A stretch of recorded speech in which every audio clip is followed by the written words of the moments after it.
Hanukkah. All right. Sorry? Can you hear me?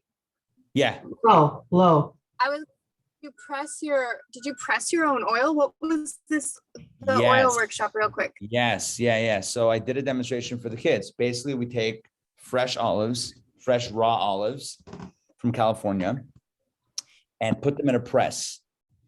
Press the olives to get olive juice. Then we separate it through like a gravy separator type thing.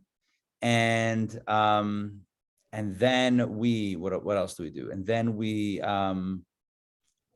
run it through put it in beakers through a centrifuge in order to separate out the olive, the oil rises. And then we lit a menorah from it.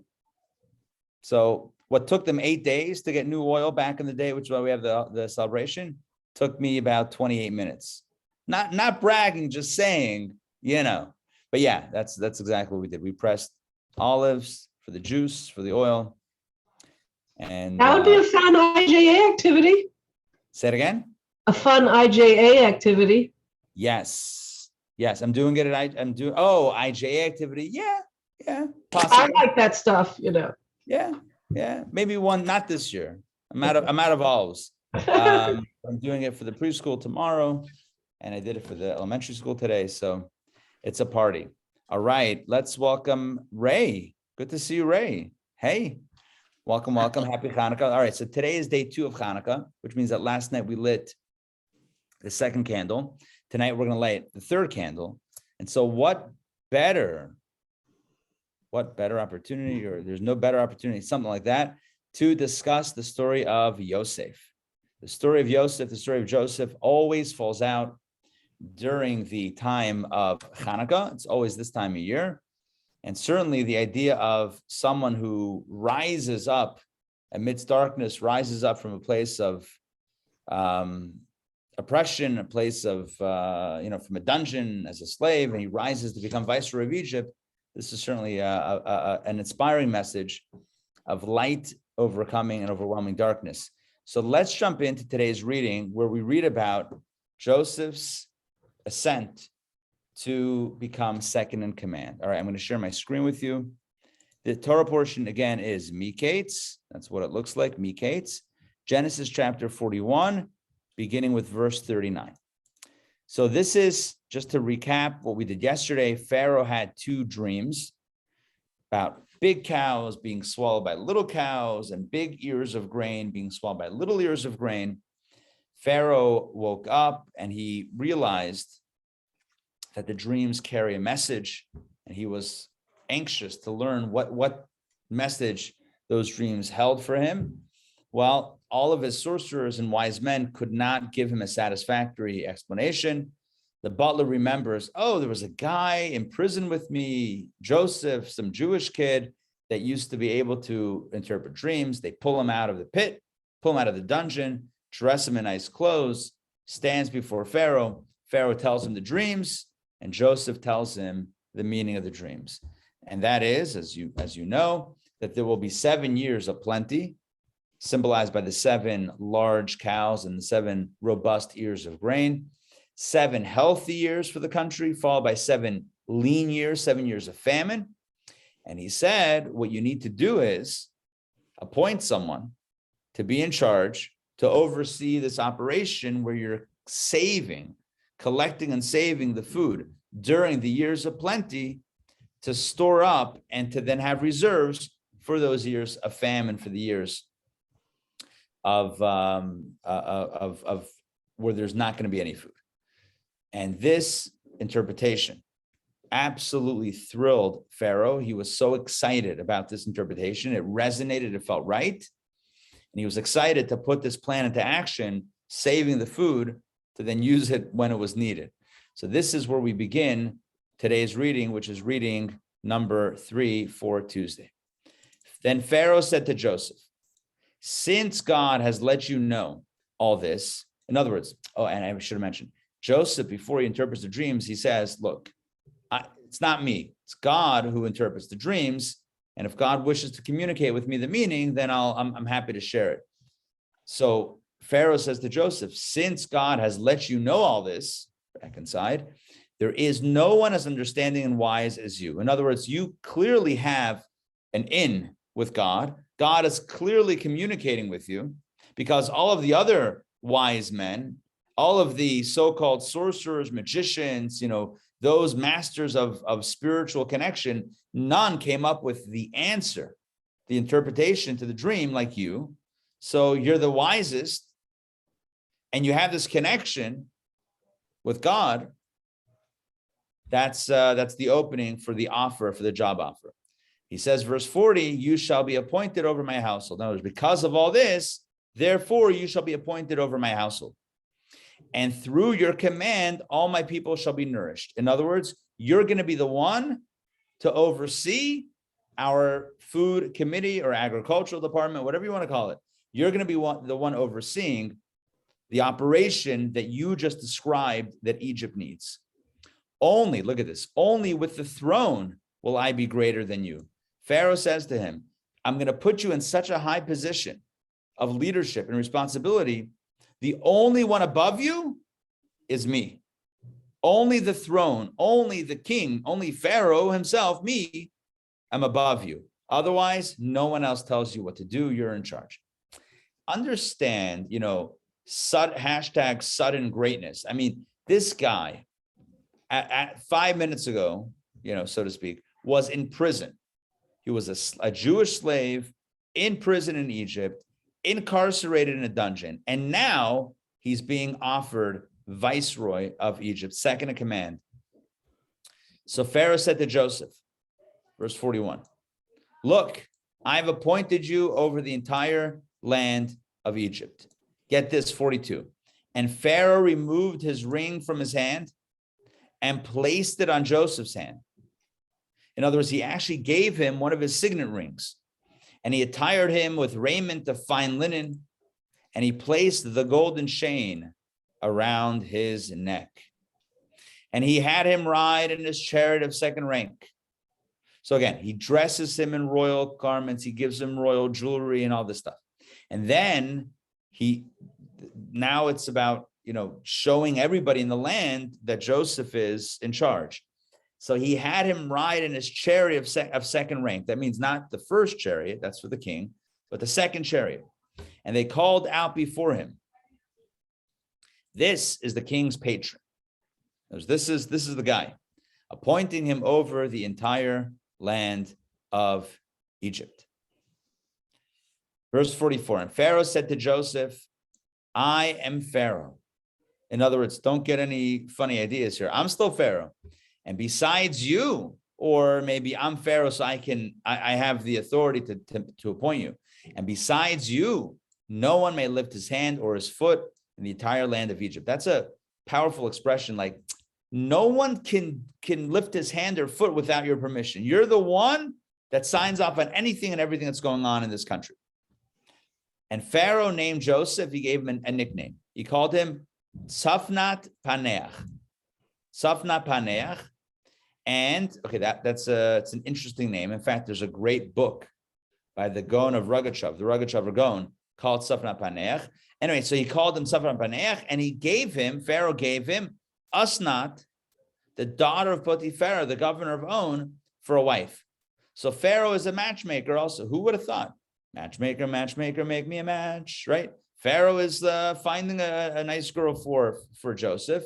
And who is she? Asnat, the daughter of Potiphar. You know who that was? Potiphar is Potiphar, his former employer, whose wife accused him of assault and rape and got him thrown in a dungeon. Their daughter, Asnat, ends up marrying Joseph. Interesting plot twist. I mentioned that last week or 2 weeks. Last week. But anyway, here's where we see it. He gave her to him for a wife, and Joseph went forth over the land of Egypt. In other words, he ruled over Egypt. How old was Joseph? Joseph was 30 years old. Oh, yeah, we were trying to figure out his age yesterday. There you go. It's clear right here. Joseph was 30 years old when he stood before Pharaoh, the king of Egypt. So he was sold as a slave by his brothers at 17. This is 13 years later. He's 30 years old. That's how old he was when he stood before Pharaoh. And Joseph went out from before Pharaoh and passed through the entire land of Egypt. He was a big macher. Yes. I know we haven't formally become Jewish yet. Is that why it's okay for Joseph to serve as the second in command under a non-Jewish king? I think it would be fine anyway. I mean, there's no prohibition against. Yeah, there's no prohibition taking a political position, political appointment or position. A Jew can be a vice president or even a president for that matter. It's not a problem. I thought you were going to ask about his wife. He married Asnat. Like, was she Jewish? But that's the same. We've had this question before. The patriarchs and what made anyone Jewish, as you know, was a commitment to the monotheism in Judaism, in whatever form it looked. So when that commitment was made and affirmed, done. Very simple process. I know. When I thought of the question, I also answered it like you said. Yeah, we can. Of course, we serve in the American code. But I thought this is more, I don't know, biblical, and it's a king. I don't know. It just feels different, No, it should be fine. It should be fine. Yeah, I don't see that as being a thing. What I want to do is, okay, so now we just read about the appointment of Joseph, and then the Torah is going to segue into discussing the plan of how he actually collects and stores the food. But before that, let's actually toggle some Rashis. Rabbi? Yes, right. I have a question. If Sure. he was 17 and then he was 30, was he in prison all those years? No, he was in prison. Good question. He was in prison, I want to say 10 years, and then maybe another 2 years, maybe 12 years in prison. Like he was supposed to be there for 10 years, but then he got bounced out for another 2 years because he relied on the butler to get him out instead of God. So it might have been he was only working for Potiphar for 1 year before he got thrown into the slammer. It's possible. I think that's the timeline, if I recall correctly. It's Okay. 1 year, 10 years, and 2 years. That's Thank kind you. of I believe that's the breakdown. Okay, now let's do some Rashi.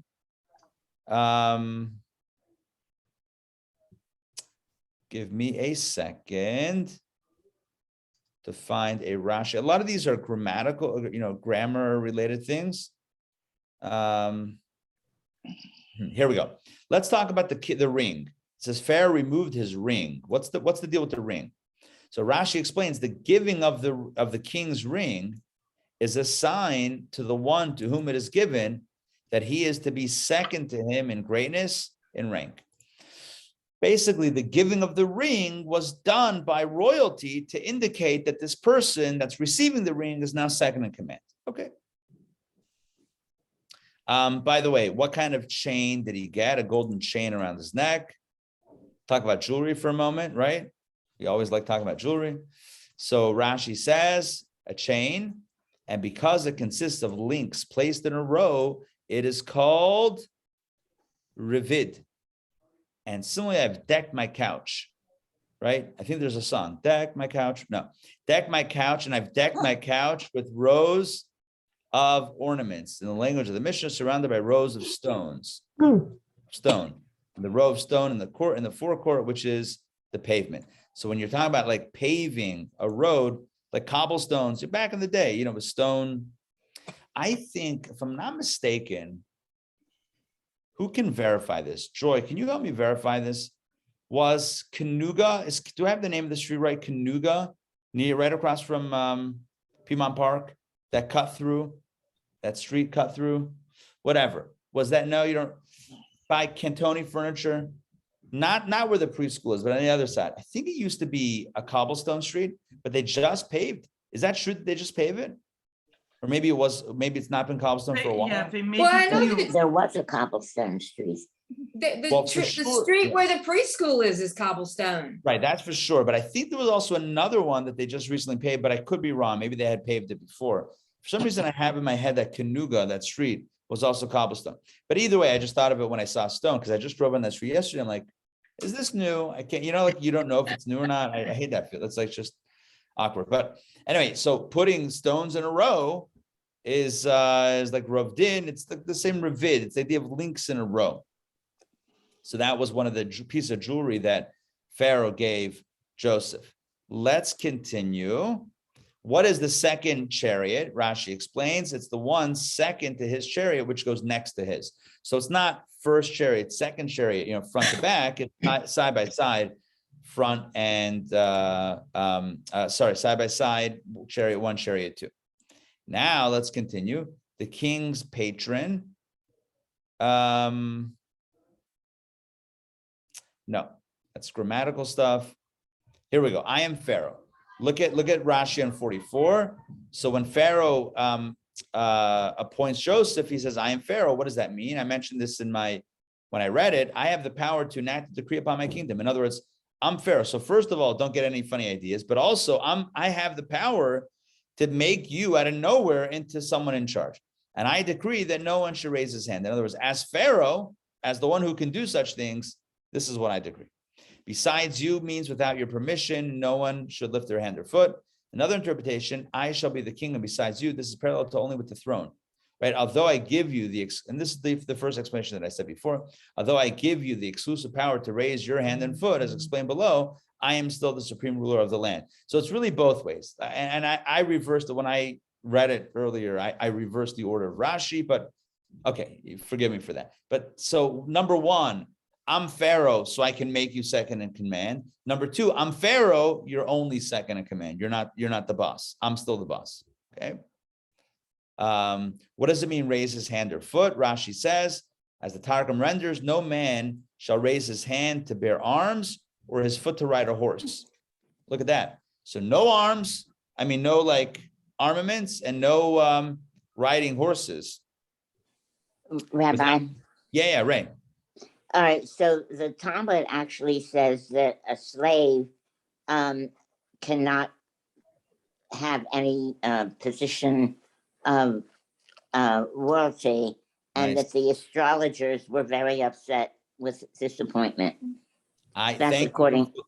Perfect. Thank you for that. That's very important because that explains why he has to say, I'm Pharaoh and I'm going to make you in charge no matter what. What would be the pushback? So Ray, thank you, Ray, for filling it in.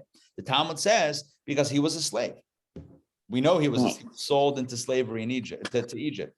So he was a slave. And the rule, like in America, you can't be a president if you're not born here, right? Something like that. Anyway, this guy, not only was he a foreigner, he was a slave to boot, and that they had rules. So their constitution, if they had such a thing, said that you can't be a position of leadership, you can't be in charge if you are a slave. And so Pharaoh says, all right, but I'm changing the rules because I'm Pharaoh. And his astrologers were upset. By the way, it's interesting, this pattern, just parenthetically, this pattern repeated itself countless times throughout history. Countless times throughout Jewish history, the kings appointed Jews to prominent leadership positions within the government.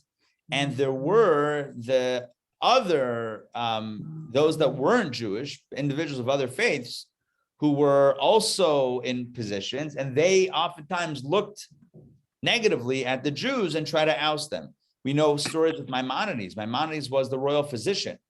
There were others who wanted to be the royal physician and were envious of Maimonides and consistently trying to take him down. They would plot against him and sabotage what he did and try to sabotage what he did and stir up trouble, all sorts of things to tear him down. And this, I'm just anecdotally telling you about Maimonides, but this went on throughout history in various situations. So it's interesting here what Ray said, that the astrologers, in other words, the spiritual people of Egypt, they were jealous and they didn't want Joseph to be that position, second in command. They wanted to be. And so they cited the rules. Hey, he can't be, he's a slave. To which Pharaoh replies, Ani Paro, I am Pharaoh. I got this. Thank you very much. I got this. Okay. Oh, Rashi explains what's Safna Paneach. That was the nickname that Pharaoh gave him. So what does that mean? Rashi explains, he who explains hidden things. Safnat Paneach means he who explains hidden things. And Rashi says Paneach, that word Paneach, has no parallel in scripture. You'll never find another word in the entire scripture that is a sister word. You know how sometimes you can figure out words in context, like even if you don't know the meaning of a word, but if you see it in a few different places, you can figure out context. That's how sometimes the sages figured out a meaning of a word based on context. Paneach has no context. There's no other, other than this, there's no other source. So it's explained from Targum Onkelos that Tzavan Paneach means he who explains hidden things, which makes sense because Joseph explained the hidden meaning of the dream. That's explaining hidden things. Potiphera. Oh, look at this one. Wow. Not going to skip this one, but I don't know if that I can explain it. Why Potiphera? Who's Potiphera? He was Potiphar. But he was called Potiphera because he became emasculated since he desired Joseph for homosexual relations, which makes us realize that the whole family was in on it. Potiphar desired Joseph. Potiphar's wife desired Joseph. Potiphar's daughter married Joseph. There you go. Once again, complicated Thanksgiving dinner, I'm just going to say. Very, very complicated situation. All right, moving again. Can I explain that? I'm sure it's elaborated on in the Talmud somewhere or the Medrash, but that's what we got. That's Rashi. By the way, Rashi is for the 5-year-old. I mean, not exactly for the 5, but like for the Rashi says in his intro that he's writing his commentary for the basic meaning of the text. Oh yeah, it is the Talmud. Sota 13b. There you go. Talmud says it. Okay. We have to look up the Talmud to get more context, but that's the idea. But anyway, Rashi is straightforward interpretation, which means that this is not just a Talmudic, extrapolation of it. This somehow is relevant to understanding the basic meaning of the text. It doesn't have to be for a 5-year-old. It's just a way of expressing it that it's like a basic understanding. Next, let's continue. I think we're good. I think we're up to new text 47. Okay, let's hide Rashi so we have a cleaner picture here. And let's read about how Joseph actually went about saving, gathering, saving, collecting the food. The Torah says, and in the 7 years of plenty, the inhabitants of the land gather food by handfuls. 7 years of plenty, people had so much food, it was out of control. And Joseph collected, he is Joseph. Joseph collected all the food of the 7 years that was in the land of Egypt.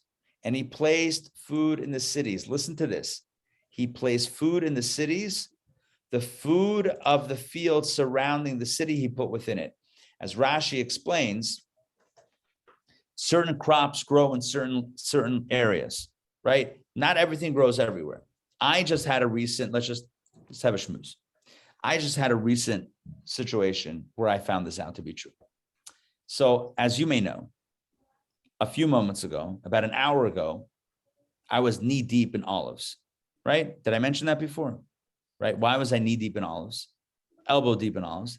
Because I was making olive oil with the kids here at school. I was demonstrating pressing olives and making olive oil ultimately out of it. Where did I get olives, you may ask? Yeah, where do you get olives in Atlanta? Yeah. So I called some stores, some farmers market. No one has fresh olives. I then called the Georgia Olive Grove. There's like a Georgia olive something. There's like a whole collective thing. I called a bunch of people that are the growers of olives in Georgia. You know what they told me? You missed the harvest. The harvest is in September in Georgia. All the olives are gone. There's nothing on the trees. There's nothing left. And all of the olives that were harvested, you can't leave them around for a month or two. You know what happens to olives? They immediately start fermenting. Yeah, you can't. Olives don't. Yeah, that's not how it works. So they said all of the olives that we picked, we've already pressed into oil. I'm like, you beat me to it. That's what I was going to do. They're like, yeah, we did it 2 months ago. Anyway, bottom line is that in California, though, olives are grown. And in some places, forget about olives, right? I'm just, olives on my brain right now. But forget olives. You have certain foods that grow in certain parts of the country and certain foods that grow in other parts of the country. So, for example, what is Florida famous for? Oranges. Good.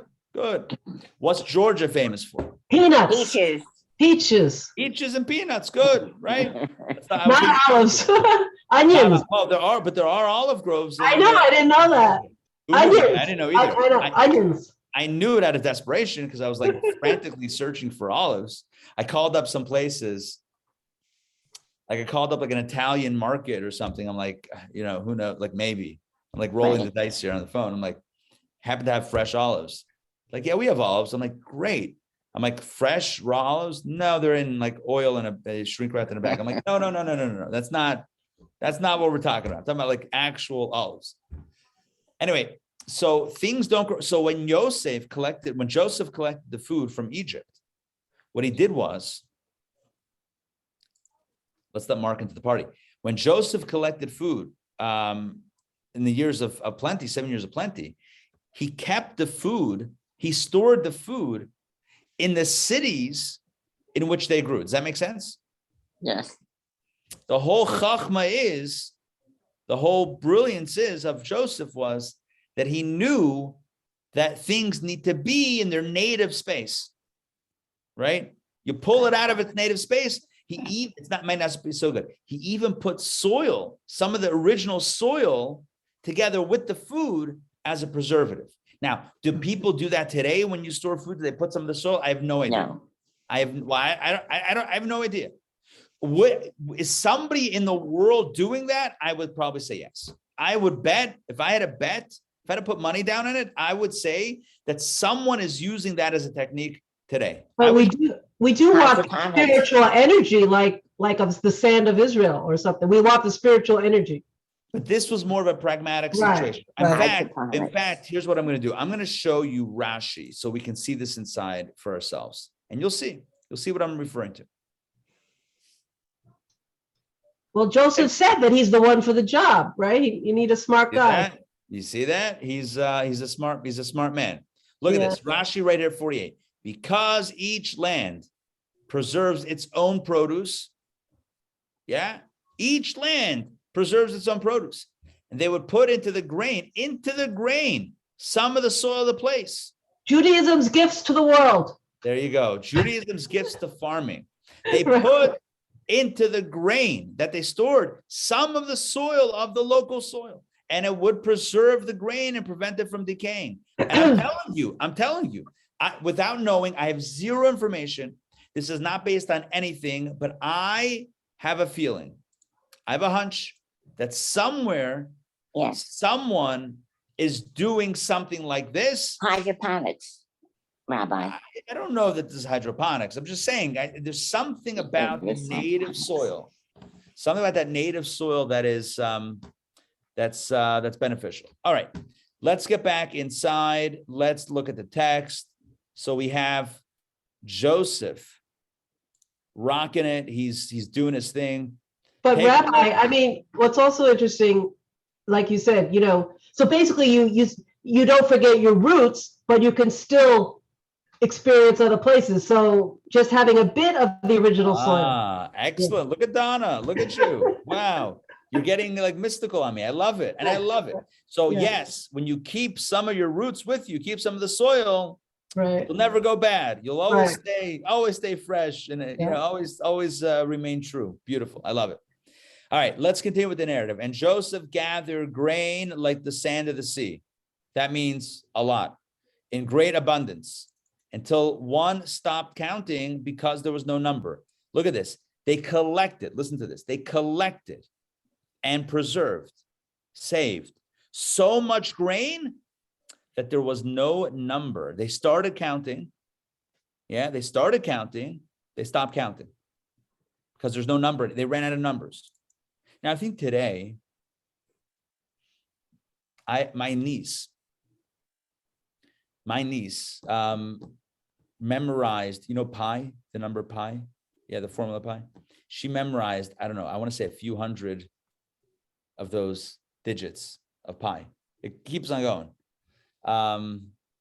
She just got a job with Google. Anyway, I'm just saying, but she memorized a lot of the stuff, but talking about numbers that have no number, like you get to a certain point back in the day, at least for sure. And they, at some point they just said, the accountants are like, there's a lot of grain. How much? more than we can count. There's just too much, not too much, a lot of grain. Let's continue. The narrative gets personal. And to Joseph were born 2 sons before the year of the famine set in. So remember, there were 7 years of plenty. So during those 7 years, Joseph got married and he had 2 sons. So he had 2 sons born to whom Asnat, the daughter of Potipharah, the governor of On, bore to him. So he had 2 sons with his wife, Asnat, the daughter of Potipharah. As we spoke about before, why that name Potipharah? Potiphar, cut a little bit. All right, whatever. Anyway, back to the story. He had 2 sons. What's the significance of the fact that the Torah emphasizes that these 2 sons were born before the year of the famine? Listen to this. Our sages tell us that when the famine sets in, it's not appropriate to engage in procreation. That's what our sages tell us. They derive that from this verse. From here, and just in case you want to see the original from Tainet, Rashi says, from here we learn that a person may not engage in marital relations during years of famine.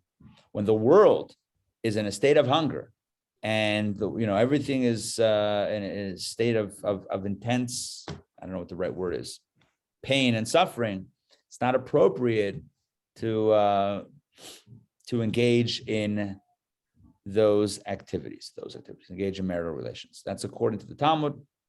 How it applies, how we might apply it to in modern times, I'm not weighing in on that right now. That's not my specialty of this area of law. Just saying that's what we learn from the fact that it says that the 2 sons were born before the year of the famine. Before the year of the famine set in, for the years of famine, or whatever, either way. All right, let's continue. What about his 2 sons? What were their names? Joseph named the firstborn Menashe, for God has caused me to forget. Menashe means to forget. God caused me to forget all my toil and all my father's house. In other words, I have a bit of happiness in my life, I'm forgetting the agony, the pain of my youth, the trauma. I'm forgetting my trauma a little bit with the son.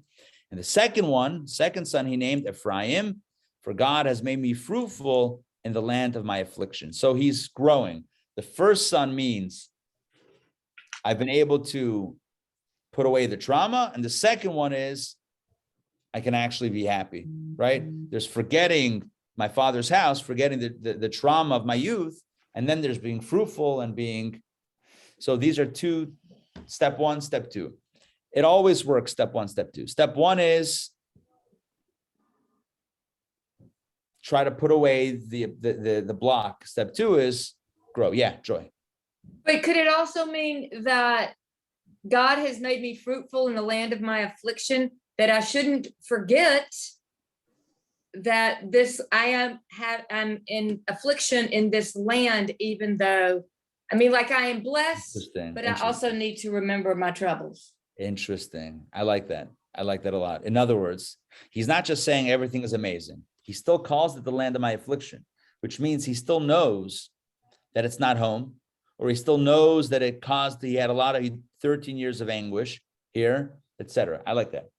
I like that because it gives us a more nuanced understanding of Joseph and where his head is at. And it's much easier to any character to paint characters in, very,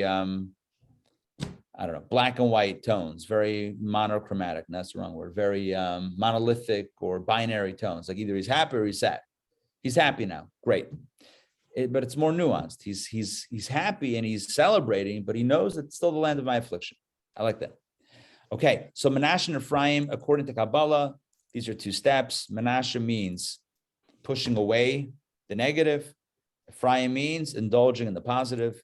Ultimately, the goal is Ephraim, but you got to go through Menashe to get to Ephraim, right? 1, 2. The ultimate goal is 2. The ultimate goal is to be fruitful and to be active and to be successful and all that stuff.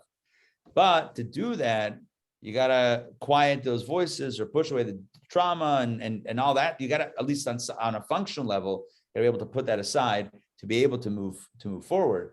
The goal is ultimately to move forward, but step 1 is the Menashe. Step 2 is the Ephraim. Okay, that's reading number 3. Looking at time, I think we could jump into reading 4 a little bit, right? How do we usually do it? Monday, Tuesday, Wednesday. Oh, well, we have Thursday this week. So the question is if we need to do reading 4 now. So Friday we can do 1, 2.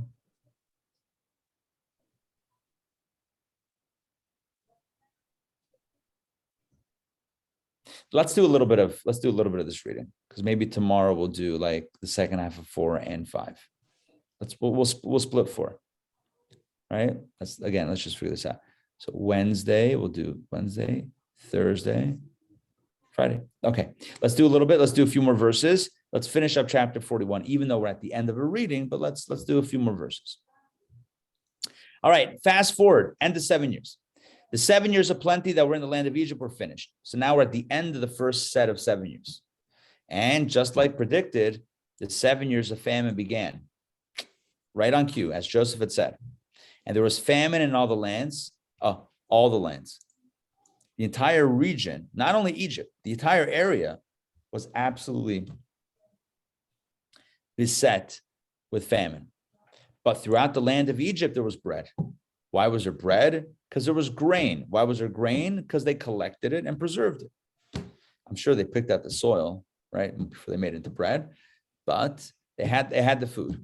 So 7 years of famine begin. Everyone else is wiped out. No one has food. Egypt is rocking and rolling. When the entire land of Egypt hungered, why did they hunger if they had food? The government was storing it. They had Joseph had collected it and stored it. Now, but the people were hungry because their farms, the stores, no one had food.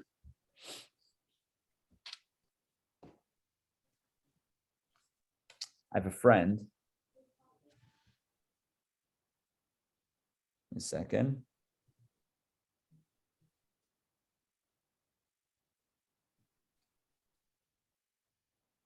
Who tweeted this?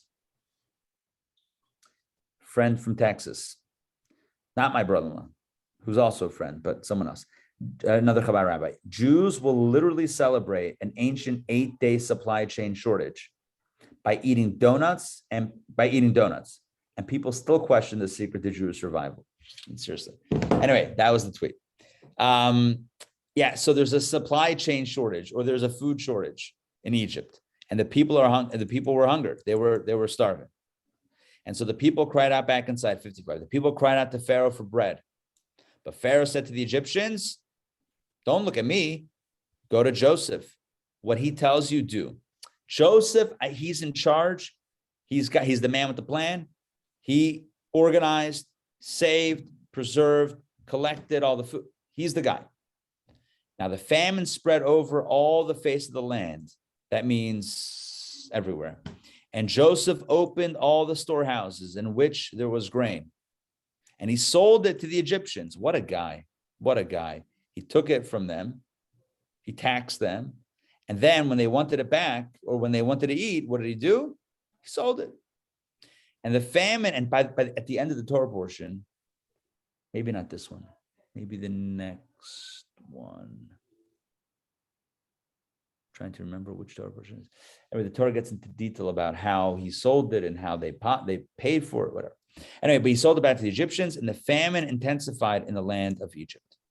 So the famine it got worse and worse and worse, and people were hungry. And Pharaoh said, "Go to Joseph," and Joseph said, "It's available for purchase."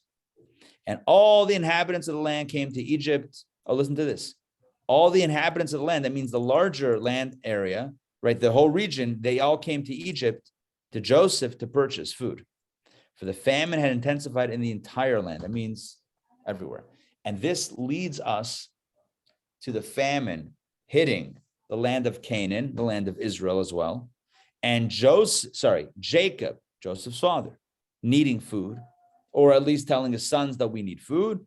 And the 10 brothers, the ones that were involved in the original sale, coming down to Egypt to buy food and coming face to face with Joseph. All that tomorrow as we begin Genesis chapter 42. Okay, so we're in the middle of reading number 4. I think we got the narrative.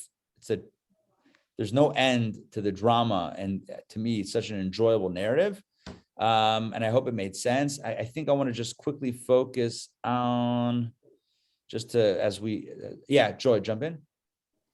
So go back to 55 and flip over to Rashi and see what he says on that. Because it looks like they did store, but it decayed. But then the second paragraph is more interesting. They don't trust Joseph. Excellent. I love this. Thank you very much. Look at this. Rashi explains what happened. Why is it that the people of Egypt hungered? If they saved, didn't they also save? Rashi explains, for the grain which they had stored had decayed, except that of Joseph. They also saved. When they saw the government saving, they also saved, but all their grain spoiled. Why? Rashi explains the next Rashi. Since Joseph had ordered them to circumcise themselves. Oh, there we go. There must have been another Rashi. Okay, I'm not going to go back. But there's another Rashi that says that Joseph told them, when Pharaoh said, whatever Joseph tells you to do, Joseph wanted to preempt any discomfort ultimately for his brothers when they would come down as being the only circumcised men. So he said, everyone's going to have a bris. So since Joseph had ordered them to circumcise themselves, and when they came to Pharaoh and said, this is what he said to us, right? We don't like this guy. We don't want to do circumcision. So Pharaoh said to them, why didn't you gather grain? Didn't he announce to you that the years of famine were coming? They replied, we gathered much, but it rotted. So Pharaoh replied, if so, then do whatever he tells you. He issued a decree upon the grain and it rotted. What if he issues a decree upon us and we die? He wants you circumcised, get circumcised. Maybe he made them circumcise themselves when they wanted to buy the grain. One of those two. Anyway, very, very interesting. Let's go back and see if we can find the circumcision reference in reading number 3 toward the end over there. Yes. Yeah, I have a note on that. It says, since Pharaoh said, they're so small, Asher Yomar Lachem, whatever he says to you, rather than just Asher Yomar, whatever he says, Joseph must have told them to do something to yourselves. In other words, to circumcise themselves. That's Matnos Katuna to Gracious Rabbah. What's that, Talmud? Whatever. That's a commentary on the Medrash. It's a commentary. But I just highlighted on the Hebrew side the Lachem. Okay. Right? It says the Gemara says that the lack of food can be a punishment for sexual immorality. The Egyptians were a licentious people. Joseph warned them to circumcise themselves in the hope that it would reduce their lust, thereby mitigate the famine. That's Teferish Yohannasan. Yeah. Alternatively, just as Joseph moved the people from city to city so that when his brothers would come to Egypt, they would not be ridiculed as exiles, so did he now tell the Egyptians to circumcise themselves so that when his brothers would come, they would not become objects of ridicule to the uncircumcised Egyptians. Right. And that was the last one that I quoted that one before a moment ago, saying he wanted to make his brothers ultimately more comfortable when they would settle, that he had a vision about how this is going to play out. And he realized somehow he knew that his brothers, his family was going to move to Egypt, wanted to make them feel more comfortable. But I like the other ones as well. The idea that he wanted them to be less immoral or whatever, and some circumcision does that. Anyway, bottom line is Joseph was rocking it. Joseph had collected the food, stored the food, preserved the food in a way that didn't rot. Everyone else's food rotted. Now you want Egyptian food, you gotta pony up the cash for it. And this was not just for the Egyptians, this was for everybody. I want to conclude, and the takeaway, just to go back to reading 3 at the end, where it talked about Manasseh and Ephraim, because in our lives, as I mentioned before, we each have a Manasseh, we each have an Ephraim. The Manasseh is our ability to push away the negative. Ephraim is our calling to engage in the positive.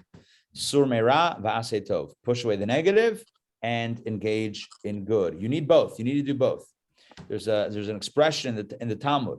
And when you go to mikvah, it's a ritual purifying bath. One of the reasons why you might need to go to mikvah is if you came in contact with a dead rodent. If you touched a dead rodent, then you would have to go to, back in the day, you have to go to mikvah because it rendered one ritually impure. Well, what if you go into mikvah and you're holding the dead rodent in your hand? right? No, maybe the visual is not so nice, especially if you're eating lunch or something. But it's an expression of the Talmud. Tovel v'sheretz biyado. It's like dunking in a mikvah. It's like immersing in a mikvah with the sheretz, with the rodent, dead rodent in your hand. It's like, doesn't work. So it's kind of like, I have another story. It's also gross.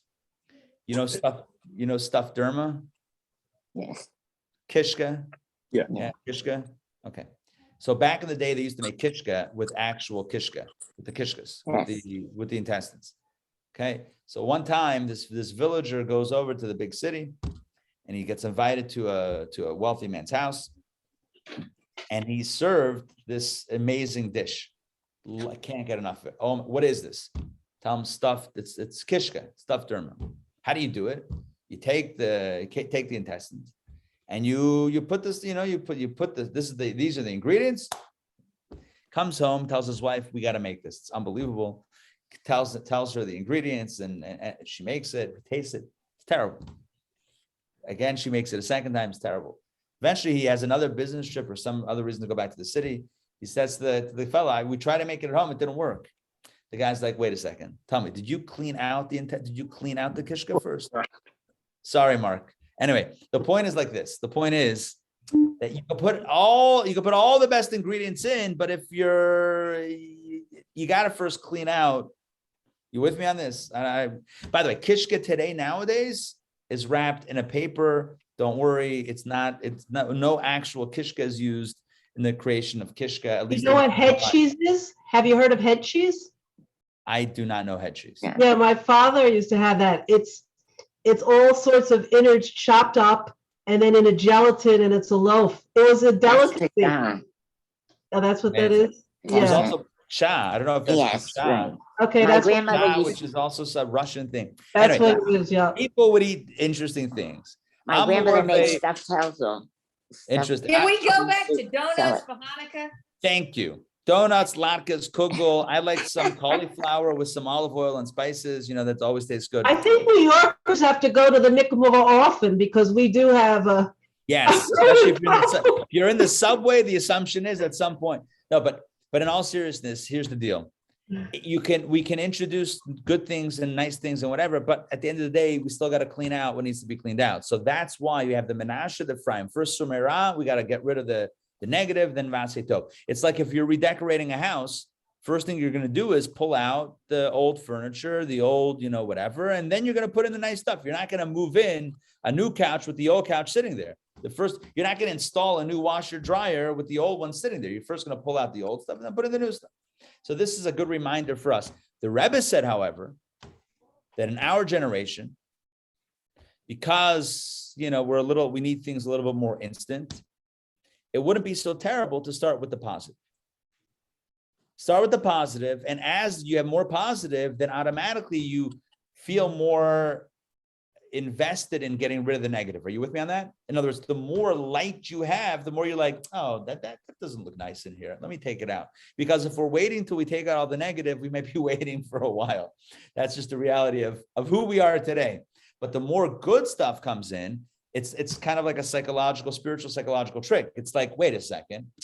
I'm a guy that does all these good things. Why am I still doing such and such? Let me get rid of that. Are you with me on that? Instead of saying, let me get rid of that and then I'll start doing the nice stuff. Let's start doing more positive things. And then automatically the negative stuff is just not going to have a space in our lives and we'll get rid of it. So what I'm suggesting is the OG, the original formula is Menashe and then Ephraim. Get rid of the negative, bring in the positive.